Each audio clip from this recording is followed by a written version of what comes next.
When HOA reps show up to evict you over lawn height, part 1/2. I'm still fuming about it, dude. I live in a sick house in the suburbs, but our HOA is straight up savage. They're always breathing down my neck about some stupid thing or another.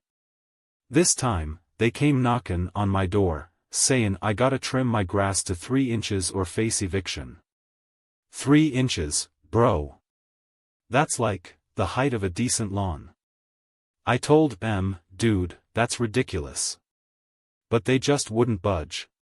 They kept going back and forth about some made-up rule, something about visual appeal or whatever. I was getting annoyed, but I tried to stay calm. That is, until I saw the car they drove up in. It was some beat-up old Honda Civic with a busted tailpipe and a cracked windshield. Who gets evicted over lawn height with a ride like that? I asked them point blank if they were just trying to scam me. They gave me some whiny attitude, saying we had a signed agreement and all this other nonsense.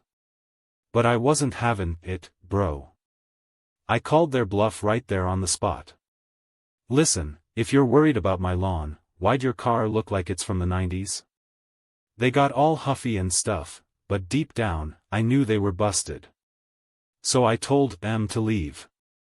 They stormed off, leaving me standing there with a sense of, I told you so. But little did I know, this was only the beginning. As soon as they left, my phone starts blowing up with texts from all my neighbors, telling me about their own run-ins with the HOA.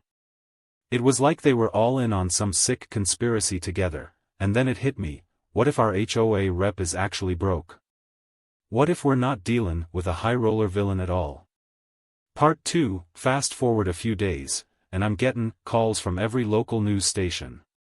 It turns out my neighbor's lawn was 4 inches tall when they got their fine, and the HOA rep had accidentally lost the receipt for the ticket, which just so happens to be for his own car repair bill.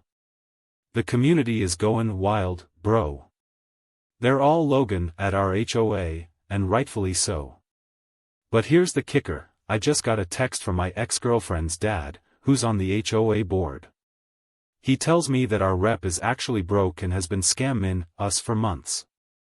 They've been finagling funds to fix their own car, pay off debts, and live large, on our backs. I'm talking millions of dollars, bro. The whole thing is just straight up ridiculous. I'm still trying to process it all, but one thing's for sure, this isn't over yet. We're going after the HOA rep and anyone else involved in this scam. It's time for some justice, and I'm ready to bring it.